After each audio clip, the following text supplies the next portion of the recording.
Hello ladies and gents, and welcome to Do You Know Battlefield 1 Episode 1, quickfire tips and tricks for the modern man and woman. On the surface, Battlefield 1 is a pretty easy game to pick up and have fun with, but there are still obvious and not so obvious things you can do and learn that can improve your game that maybe you weren't aware of. I'm here to fix that, so let's get stuck in. Do you know that you can actually dive on top of a frag grenade to reduce the damage it will do to you? Bizarre, but we tested this several times and it appears to be the case. In a normal situation, a frag grenade landing next to you in close proximity will kill you even if you're on full health. However, if you dive on top of it with 100 health, it won't kill you outright and you'll be left with around 5 to 10%. Try it out for yourself. I guess that means that sometimes if you're in a situation where you can't run away from a grenade and on full HP, the only way to survive would be to dive on top of it.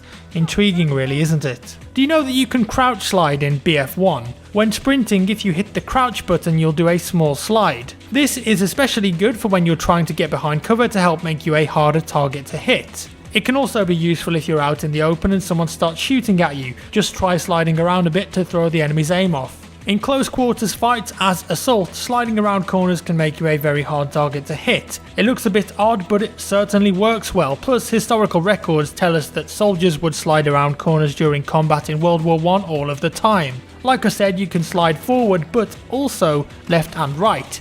Give it a try, it's more useful than you'd think. Next, something very useful with the barrage bomber loadout on the bomber plane. Do you know that when you go into the camera view you can press 3 to take a photo of the entire area underneath you? Well, you can, and after it makes the little camera noise it will spot everyone it sees. Extremely useful to find enemies for a second strafing run and for your teammates on the ground. There are a couple of maps in the game with locked doors. Well, you can blow them open with certain explosives if you can't get in, such as the rocket gun. Now, onto bayonets. Firstly, let me clarify something that we've touched on before. Bayonet charging in a straight line to get somewhere faster does not work over long distances. I see a lot of players bayonet charging in the open to try and get somewhere faster. But if you've got two players side by side, one who's charging and one who is sprinting, the charging player will get an initial burst of speed, but because of the cooldown on the sprint, he ends up being slower over long distance. Don't use it to get somewhere faster unless you're using it to utilise that initial burst of speed to get behind cover, in which case it can still be useful. Also, something very important which not a lot of people know about bayonets because it isn't actually said in the game, they have a negative effect when equipped on a weapon. Most people have them because I guess they're pretty cool and bayonet charging is fun, but what you aren't told is that they do have downsides. If you've got a bayonet equipped, then the time it takes you to ADS after sprinting is actually increased as well as recoil. It's worth knowing so you can decide what suits your playstyle, especially if you don't use the bayonet much but you are still dealing with the negative effects. For me personally, most of the time I like to take it off. Hey, guess what? You've got a gas mask. Press T to use it on PC and up on the D-pad on console. It will stop you from taking damage in enemy gas, but remember, you won't be able to aim down the sight whilst wearing it. Also worth knowing is that friendly gas will suppress you and prevent healing while standing in it, so not wearing a mask is dangerous. Put it on or get the hell out of there as soon as possible. Do you know that if you're playing as any of the elite classes, you can regain health much faster by having a medic drop you a healing bag? More importantly, with the tank hunter and sentry, don't forget that you can resupply ammo too. So if you play carefully and watch your health, you can hold on to the kit for most of the game and knock out some insane kill streaks and flag caps. When you die, if there are medics nearby, it will show you in the bottom left of the screen and tell you how far away they are. Wait for them to revive you if they're close. What's interesting is that in BF1, as long as you stay in this death screen, you can be revived. I've waited ages in it before and been pleasantly surprised when a medic ran up to me and stuck me with a needle of life. Eventually though, the game does automatically take you back to the deploy screen. These gates on Ballroom Blitz, mass murderers, let me tell you.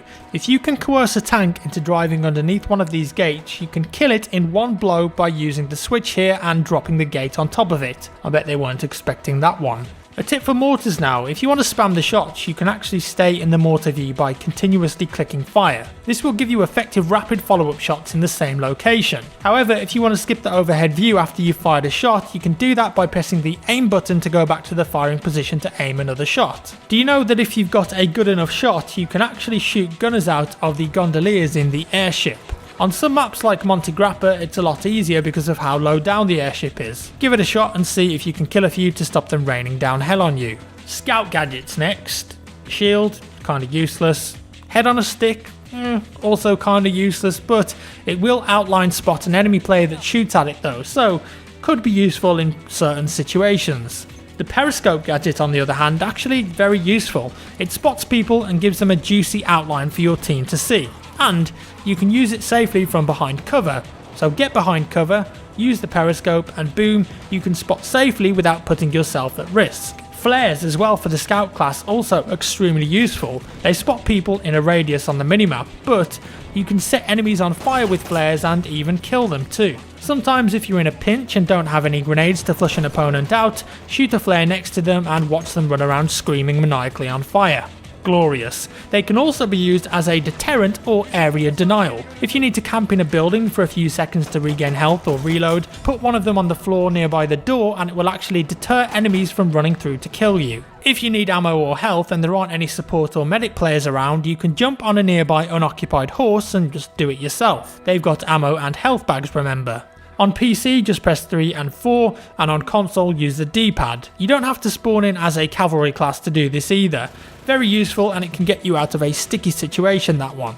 Another tip, if you're on fire from a flamethrower dude or incendiary or flare, whatever it is, don't sprint, you're going to take way more damage. Instead, just go prone for a second. It puts out the fire faster and you will take less damage. Wait for your health to stop ticking down and you're good to go. Something more for vehicles now. Remember, this is very important, and when you're in the tanks, the first and third person cameras are not always the same. If you're using the third person camera, say with the howitzer machine gun for the most part, it's going to work fine. However, if you go between first and third person, you'll notice there is a small discrepancy, and so if you're behind a small wall or some cover, you may not actually be hitting your enemy in third person because your actual tank cannon is being blocked by the cover.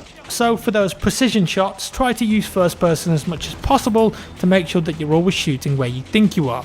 Lastly for today, an operations tip. If you're attacking and you take the sector, you've probably seen that enemy players get spotted. Well, do you know that if you kill them before they escape, you actually get extra tickets? That's right, killing them grants you extra tickets for attack, so if you see those enemies spotted, it's definitely worth trying to get to them before they make a quick exit and retreat. On the flip side, if you're defending and manage to retreat successfully, your health and ammo will be instantly replenished. And that's all for episode 1 of Do You Know Battlefield 1? I hope you enjoyed it and learned something new.